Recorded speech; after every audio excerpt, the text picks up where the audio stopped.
जय श्री राम दोस्तों। बूढ़ी माँ की दुख भरी कहानी। ये कहानी एक रियल स्टोरी है भाई। लास्ट में एंड में देखिए, एक बात मैं बोलता हूँ, ज़रूर से सुनिएगा। चलिए वीडियो स्टार्ट करते हैं। 75 वर्ष की उम्र में सुलोचना देवी की याददाश्त काफी कमजोर होती जा रही थी।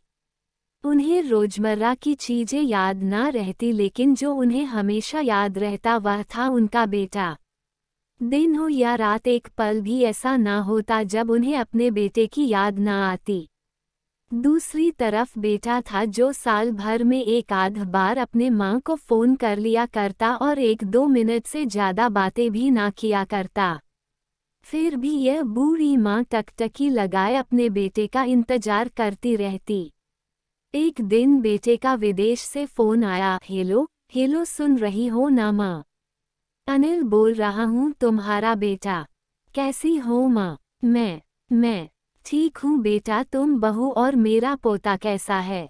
माँ ने पूछा। सब अच्छे हैं माँ, मैं अगले हफ्ते गांव आ रहा हूँ माँ, तुम्हें लेने।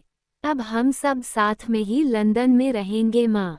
तुम्हारी बहू कह रही थी माँ को यहाँ पर लेकर आओ, बेचारी अकेली वहाँ परेशान होती होगी। बेटे ने कहा। माँ की बूढ़ी सूखी आंखें आंसुओं से भीग गई। उसके कमजोर शरीर के नस नस में खुशी की लहर दौड़ गई।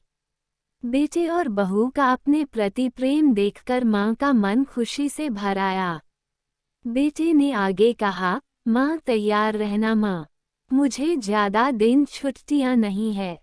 जिससे जितने पैसे लेने हैं लेकर रखना, तब तक मैं प्रॉपर्टी डीलर से बात कर लेता हूँ। घर के लिए? घर के लिए? माँ ने पूछा। हाँ माँ, गांव का घर हमें बेच देना पड़ेगा। अब हम साथ में ही रहने वाले हैं तो वहाँ पर घर रखने का कोई मतलब नहीं है माँ, बेटे ने कहा। बुढ़ापे की वजह से ठीक से चलने में असक्षम माँ ने पूरे मोहल्ले में घूम घूम कर अपनी इस खुशखबरी को सबको सुनाया। सभी को खुशी हुई, सबको लगा माजी के आखिरी दिन अपने परिवार के साथ खुशी से बीत जाएंगे। घर वापस आकर माँ ने अपने घर के कोने कोने को ऐसे देखा जैसे वह अपने दूसरे बेटे को देख रही हो। देखे भी क्यों ना, उस घर को अपने बेटे से कम थोड़ी समझा था। अपने पति के साथ 40 साल यही तो बिताए थे, लेकिन अब मजबूर थी बुढ़ापे के आखिरी साल बेटे और बहू के साथ बिताना चाहती थी। दिल पर पत्थर रखकर घर बेचने के लिए माँ तैयार हो गई। आनन फानन में बेटे ने घर को आधे दामों पर बेच दिया। माँ ने ज्यादा नहीं, लेकिन जिन चीजों से दिल लगा था उन चीजों को समेटा और बेटे के साथ टैक्सी में बैठकर एयरपोर्ट के लिए चली गई। एयरपोर्ट पर आकर बेटे ने माँ से कहा, माँ तुम यहाँ बेंच पर बैठो, मैं सामान और बोर्डिंग पास की जांच करा कर आता हूँ। वहाँ वक्त लगता है और खड़ा रहना पड़ता है, तुम्हें तकलीफ होगी। तुम यही आराम करो। मैं यूँ गया और यूँ आया। माँ बेंच पर बैठ गई और बेटा अंदर चला गया। काफी समय हो गया, बेटा वापस नहीं लौटा। माँ सोचने लगी, ज्यादा भीड़ होगी इसलिए देर लग रही होगी। उद्धरण चिन्ह। अंधेरा होने को आया, अब तो लोगों की चहलकदमी भी कम होने लगी। माँ को अब चिंता होने लगी। एक कर्मचारी ने आकर पूछा, किससे मिलना है माँ जी आपको? यहाँ पर क्यों बैठी है?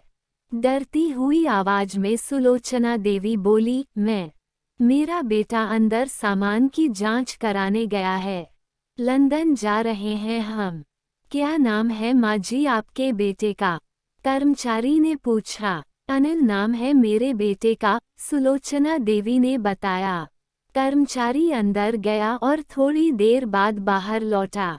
उसने सुलोचना देवी से कहा, माँ जी लंदन जाने वाली फ्लाइट तो दोपहर में ही जा चुकी है और आपका बेटा भी उस फ्लाइट में बैठकर लंदन जा चुका है। अब आपके यहाँ बैठने का कोई मतलब नहीं है, आप भी अपने घर चली जाइए। क्या जा चुका है और मैं घर जाऊं? घर? माँ की आंखों से आंसुओं के सैलाब उठने लगे। जैसे तैसे माँ घर पहुंची, जो अब उसका था ही नहीं, बिक चुका था। वो वही बरामदे में तुलसी के पास सो गई। घर के नए मालिक को उस पर दया आई तो एक कमरा किराए से उसको दे दिया। पेंशन के पैसों से खाना और किराए का बंदोबस्त हो जाता था। दिन बीतने लगे। कुछ दिनों बाद घर के नए मालिक ने सुलोचना देवी से कहा, माँ जी आप अपने रिश्तेदारों के यहाँ पर जाकर क्यों नहीं रहती है? इस उम्र में आपके लिए वही अच्छा होगा। अच्छा तो होगा लेकिन अगर मेरा बेटा वापस आया तो उसका ख्याल कौन रखेगा? मेरा बेटा बहुत भोला है, उसे अपना ख्याल रखना बिल्कुल नहीं आता। मैं कहीं नहीं जाऊंगी, क्या पता कब उसे मेरी जरूरत पड़ जाए। माँ ने कहा। दोस्तों, सच बता रहा हूँ, माँ की ऐसी बातें सुनकर मेरी आंखों में आंसू आ गए। किसी ने सच ही कहा है, पूत का पूत हो सकता है लेकिन माता कभी कुमाता नहीं होती। दोस्तों, आप सभी से हाथ जोड़कर विनती करता हूँ, अपने माता पिता की जितनी हो सके सेवा करना, उनके साथ कभी बुरा बर्ताव मत करना।